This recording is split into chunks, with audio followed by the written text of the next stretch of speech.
Ini bukan sekedar film penjara biasa, Escape from Alcatraz diangkat dari kisah nyata yang sampai sekarang masih jadi misteri.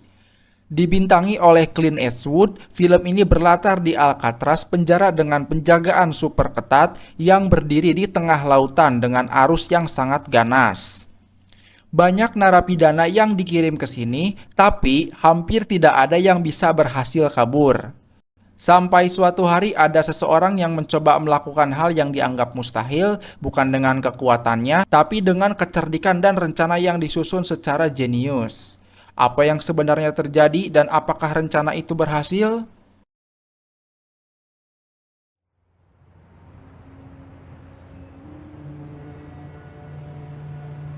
Kisah akan berfokus pada seorang pria bernama Frank Morris yang ditangkap gara-gara serangkaian kasus kejahatan yang dilakukan seperti perampokan bank, pencurian, dan kepemilikan narkotika. Tapi tidak sampai mencuri uang negara dan pajak rakyat. Di mana saat ini Morris sedang dibawa ke penjara bernama Alcatraz yang terletak di sebuah pulau terpencil yang dikelilingi oleh lautan lepas. Pada masanya, penjara Alcatraz terkenal dengan tingkat keamanannya yang sangat ketat, di mana Morris diharuskan untuk melepaskan seluruh pakaiannya sebelum kemudian dibawa ke kamarnya. Get back to the boat. All right. See you, man.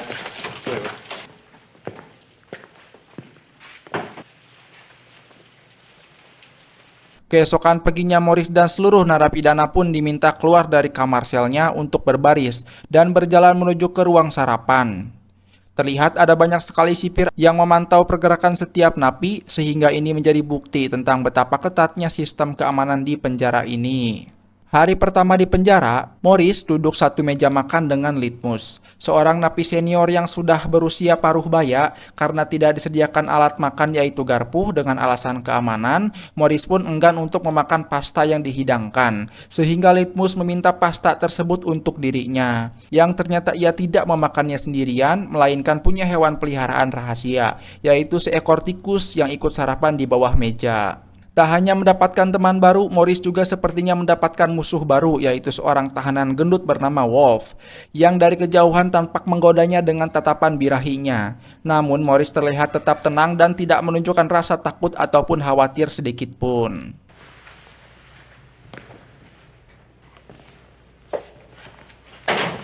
Setelah jam sarapan selesai, Morris pun dipanggil oleh sang bapak kepala penjara untuk datang ke ruangannya. Si kepala penjara ini ingin menjelaskan tentang penjara Alcatraz yang tidak sama dengan penjara konvensional pada umumnya. Di sini aturan diterapkan dengan sangat ketat. Jangan berharap bisa kabur, jangan berharap bisa berulah karena sanksinya sangatlah berat. Di buku catatan yang ada di atas meja milik si kepala penjara tersebut tertulis jelas bahwa Morris memiliki IQ superior, sehingga entah kejutan apa yang akan Morris lakukan di penjara Alcatraz ini.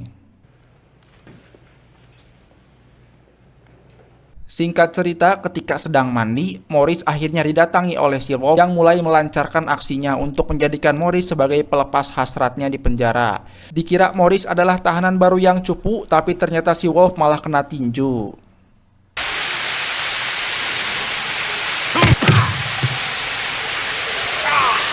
Sesuai perintah dari kepala penjara, Morris dikirim ke perpustakaan lapas untuk menjadi asisten salah satu napi pengurus perpus bernama English. Karena Morris memiliki IQ di atas rata-rata dan mudah memahami berbagai hal dengan sangat cepat, Morris bisa langsung nyambung ngobrol dengan English terkait pembahasan apapun yang ada di dalam buku. Masuk ke jam istirahat, Morris kembali mendapatkan teman baru yang bernama Doc. Ia mempunyai hobi melukis dan memang sudah mendapatkan izin resmi dari kepala penjara untuk menuangkan kreativitasnya tersebut. Tak disangka Morris kembali bertemu dengan English yang duduk di bangku paling atas di antara yang lain.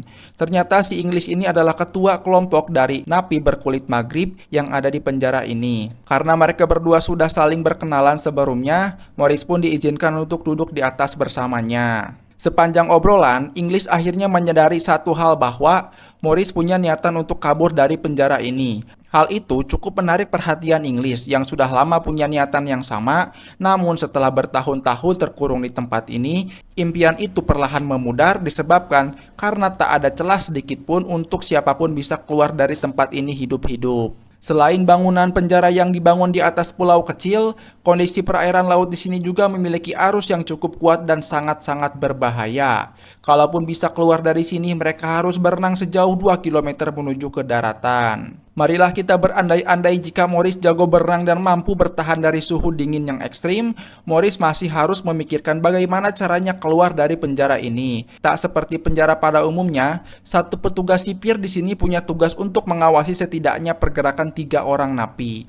Menghilang sebentar saja dari kamar selnya akan langsung ketahuan, sehingga Inggris menyarankan Morris untuk kubur saja dalam-dalam niat kaburnya tersebut.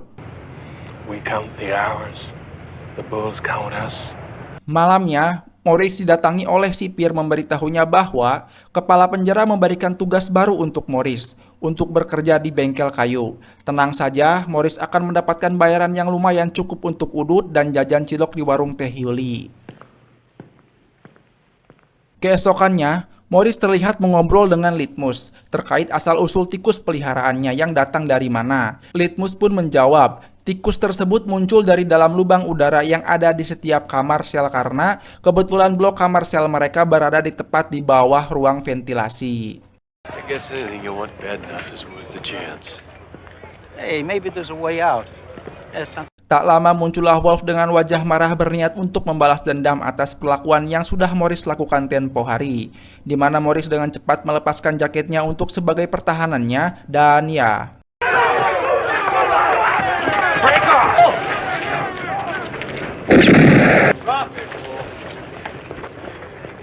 Sipir langsung mengamankan si gendut Wolf dan dimasukkan ke dalam sel isolasi. Morris juga akan ikut dimasukkan ke sana karena dianggap ikut dalam keributan. 1 minggu terkurung dalam sel isolasi, Morris hanya bisa melihat cahaya 1 dalam sehari. Itu pun sembari disemprot air untuk membersihkan diri. Selesai dengan hukumannya, Morris dikembalikan ke kamar selnya dan disambut oleh tikus peliharaan Litmus yang membawa sepucuk kertas bertuliskan "Selamat datang kembali". Selama Morris berada di sel isolasi, sudah ada napi baru bernama Charlie yang ditempatkan tepat di sebelah kamar Morris. Mereka berdua langsung jadi teman dan selalu bersama hampir setiap saat. Smallest cell I ever been in. You'll get used to it. I don't like living alone in one of these cells. Ketika semua napi sedang berada di dalam lapangan, kepala penjara melakukan inspeksi dadakan yang kebetulan sedang memeriksa kamar milik si Doc, si pelukis. Di mana bapak kepala tak sengaja menemukan satu lukisan yang mengejek wajah dirinya yang sedang tersenyum jahat dengan ekspresi yang sangat mirip sekali dengan dirinya. Kurang suka dengan lukisan tersebut dan merasa sudah kelewatan batas, kepala penjara pun langsung mencabut hak izin melukis si Doc, yang artinya semua barang-barangnya akan disita dan dilarang melukis lagi, padahal hanya itulah satu-satunya kesenangan yang ia miliki di penjara ini. I'm sorry, Doc.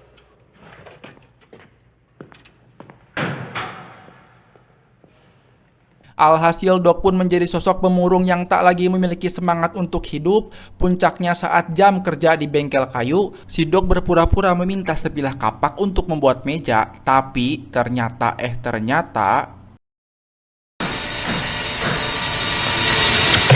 ya, Doc memotong jari jemarinya sendiri membuat sipir ketakutan setengah mati. Ia langsung dibawa ke ruang medis untuk diobati, sementara Morris yang menyaksikan hal itu hanya bisa mengeluapkan kekesalannya dengan memungut potongan jari tersebut dan diberikan kepada penjaga yang ada di sana. Beberapa waktu berlalu setelah insiden tersebut, penjara ini kedatangan 2 tahanan baru, yaitu John Englin dan Claire Englin. Mereka kakak beradik bersaudara.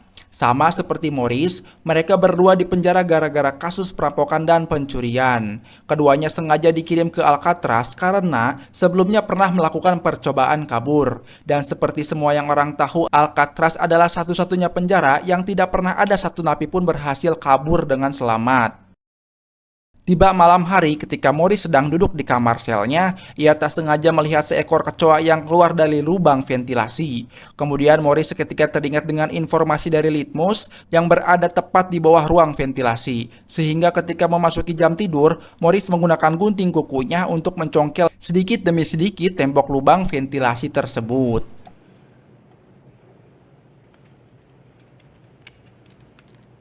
Keesokannya saat jam istirahat di lapangan, Charlie kedatangan tamu yang ternyata adalah istrinya, yang datang berkunjung memberitahu tentang kabar anak mereka yang masih balita, sehingga hal itu cukup membuat Charlie terharu dan mulai tak betah berada lama-lama di penjara ini. Personal life, you get the kick out of it?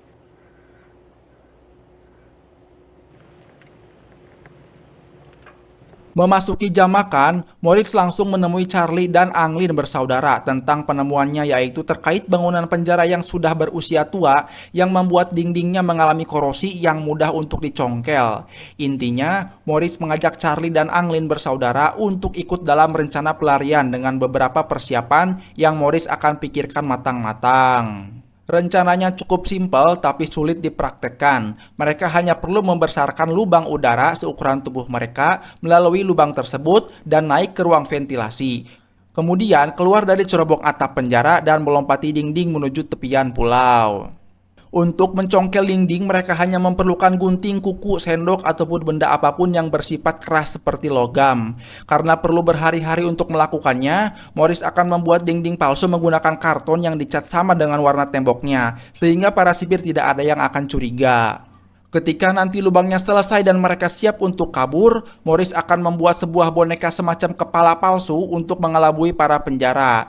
Karena si kakak bekerja di tempat cukur penjara, itu akan menjadi tugasnya untuk membawa beberapa potongan rambut untuk nantinya digunakan dalam pembuatan kepala palsu tersebut. Katakanlah mereka berhasil keluar dari penjara ini, lantas bagaimana menyeberangi lautan sejauh 2 km dari daratan. Moritz akan membuat sebuah rakit dan jaket pelampung menggunakan jas hujan dan lem perekat. Kebetulan si Anglin adik bekerja di tempat pakaian, sehingga itu akan menjadi tugasnya untuk mencuri perlengkapan yang dibutuhkan. I'm in. Me too. Wanna go? Malam tiba saatnya mereka beraksi, giliran Moritz melakukan penggalian. Charlie bertugas sebagai penjaga yang akan memberitahu apabila ada sipir yang datang dengan cara membuat siulan. Berjam-jam melakukan penggalian, telapak tangan Moritz pun memerah dan mengalami pegal yang sangat menyakitkan akibat dari upaya penggalian yang hanya menggunakan seonggok gunting kuku berukuran kecil. Sehingga saat jam makan, Moritz pun berencana untuk membuat alat penggali yang lebih worth it, yaitu menggunakan sendok. Moritz pun dengan sengaja mengotori sendoknya agar bisa diganti yang baru, sehingga ia bisa diam-diam mengambil 2 buah sendok tanpa diketahui. Tak cukup sampai di situ, Moritz juga meminta 1 buah koin kepada si Litmus. Sebagai gantinya, Moritz akan memberikan pasta miliknya setiap kali ia makan.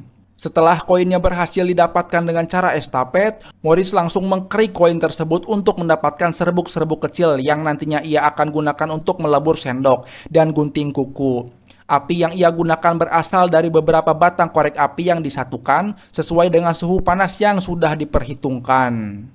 Setelah alat penggalinya sudah jadi, Moritz langsung melanjutkan penggaliannya. Tepat saat ada sipir yang sedang berkeliling, melihat sipir mulai mendekat, Charlie yang bertugas berjaga pun mencoba untuk bersiul, tapi lupa bahwa ia tidak bisa bersiul sehingga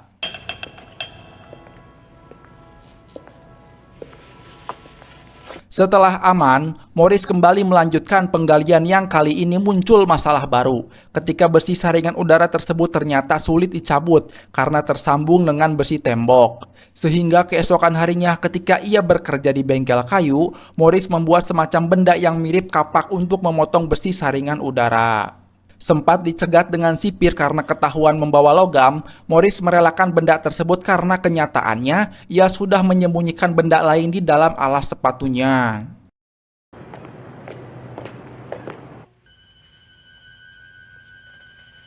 Singkat cerita, setelah besi saringan udaranya berhasil dilepaskan dan lubang udaranya cukup untuk dimasuki, kini Moritz harus membuat dinding palsu menggunakan kardus termasuk kepala boneka yang terbuat dari karton dengan menggunakan serpihan tembok sebagai perekatnya. Untuk membuat rambut palsunya, Anglin bersaudara berhasil mencuri beberapa potong rambut dari tempat cukur penjara, sehingga kini tinggal menempelkannya pada kepala boneka tersebut, termasuk mengecatnya dengan warna kulit mereka masing-masing. Setelah kepala boneka dan dinding palsunya jadi, Moritz pun langsung masuk ke dalam lubang tersebut dan berhasil mencapai ruang ventilasi yang berada di atasnya. Dan bukan kabur dari penjara namanya jika mudah dilakukan, karena untuk mencapai atap cerobong penjara, Moritz harus memerlukan sebuah bor atau sesuatu untuk membuka pintu besi di atasnya. Tepat di saat bersamaan, sipir terlihat berkeliling dan mulai melewati kamar tempat Morris berada. Untungnya beliau tidak curiga dan melewati kamar Morris begitu saja. Namun tak lama, sipir itu balik lagi dan tak sengaja menjatuhkan tongkatnya. Sehingga secara kebetulan, beliau melihat ada sesuatu yang mencurigakan dengan kepalanya Morris.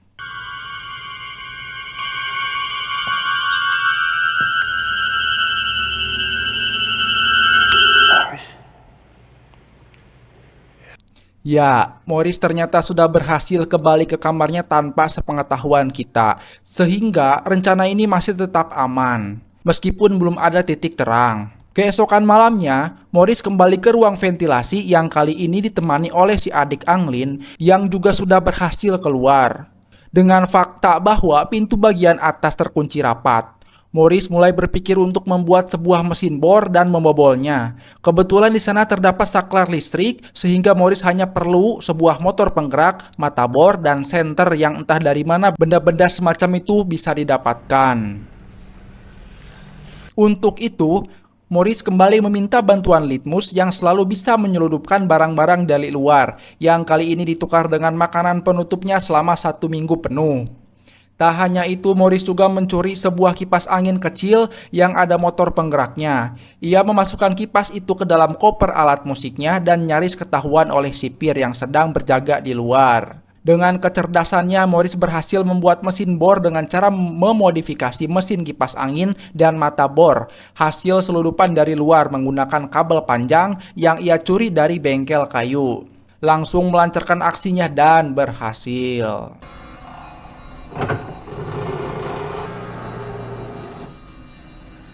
Keesokannya saat jam makan siang, Morris terlihat merawat bunga putih kesukaan si Doc, si pelukis, untuk mengenang kepergiannya yang dikabarkan meninggal saat masih menjalani perawatannya di rumah sakit. Kepala penjara yang tidak suka pun langsung menyerenteng dan meremas bunga tersebut hingga menimbulkan reaksi spontan dari si Litmus, yang mendadak tewas akibat serangan jantung.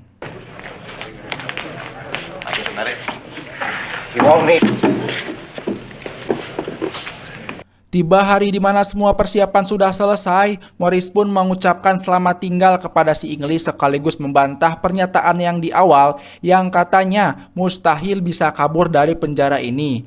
Tak lama setelah Inggris pergi, kepala penjara ujuk-ujuk melakukan inspeksi dadakan lagi. Sempat deg-degan karena beliau mulai memperlihatkan lubang udara, tapi si kepala penjara tampaknya terlalu bodoh untuk menyadari hal tersebut.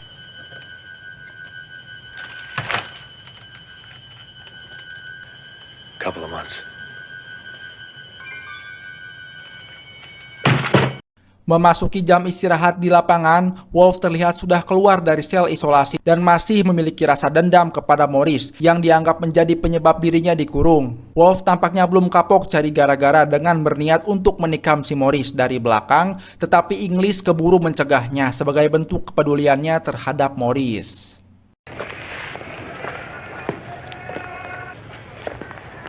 After 6 months in the whole exercise. Tibalah malam di mana mereka akan melakukan eksekusi. Morris dan Anglin bersaudara terlihat sudah berada di ruang ventilasi, berusaha naik keluar melalui cerobong atap bangunan, sementara Charlie, ia malah menjedok bayi di atas ranjangnya sembari mengucurkan air mata akibat tidak punya nyali yang cukup besar untuk melakukannya. Dan ya, Morris nyaris ketahuan saat tak sengaja menjatuhkan penutup cerobong udara. Untungnya penjaga tidak curiga sehingga Morris dan Anglin bersaudara bisa segera keluar dari sana. Morris sempat menunggu Charlie selama kurang lebih dari 10 menit, tapi karena tak kunjung muncul dan malah membuang waktu, ia dan Anglin bersaudara pun memutuskan untuk meninggalkannya karena memang Charlie tidak konsisten dengan niatnya dan terlalu penakut untuk mengambil sebuah resiko. Setelah berhasil melewati pagar kawat dan mencapai tepian pulau, Morris dan Anglin bersaudara dengan cepat meniup jas hujan yang sudah dimodifikasi sehingga mereka bertiga bisa mengapung di atas air laut meninggalkan pulau ini.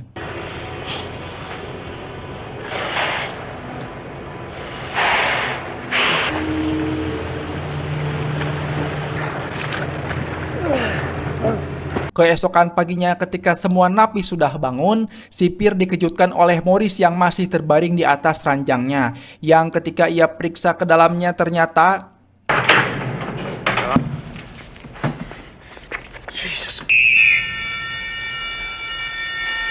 kejadian ini sontak menjadi berita besar yang langsung menggeparkan semua orang. Kepala penjara langsung berkoordinasi dengan para militer dan kepolisian untuk melakukan pencarian dan penyisiran di pesisir pantai. Mereka menemukan sebuah kantong yang terbawa ombak, isinya adalah buku catatan dan foto milik Anglin bersaudara, sehingga mereka menyimpulkan jika Morris dan Anglin bersaudara mungkin sudah tewas tenggelam saat berupaya melakukan pelarian. Tak hanya itu, kepala penjara juga menemukan bunga putih kesukaan si Doc si pelukis yang terakhir kali ia lihat dan dirawat oleh Morris. Ini semakin menguatkan dugaan tentang kematian mereka bertiga yang tenggelam di lautan. Di dunia nyata sendiri tidak diketahui apakah Frank Morris masih hidup atau sudah meninggal. Pihak FBI pun bahkan menutup kasus ini karena tak kunjung menemukan bukti keberadaan mereka bertiga. Pertanyaannya, apakah mereka berhasil selamat? Apakah dengan kejeniusan IQ tinggi yang Morris miliki, ia tidak memperhitungkan kemungkinan terburuk yang terjadi? Dan itulah akhir dari kisah pelarian paling legendaris dari penjara Alcatraz. Sebuah rencana gila yang sampai sekarang masih jadi misteri. Apakah mereka benar-benar berhasil kabur atau justru hilang di telan lautan? Kalau menurut kalian gimana? Tulis pendapat kalian di kolom komentar. Gua pamit undur diri. Terima kasih sudah menonton sampai habis. Jangan lupa dukung channel ini dengan like dan subscribe dan share ke teman kalian. Sampai jumpa di video berikutnya. Bye-bye.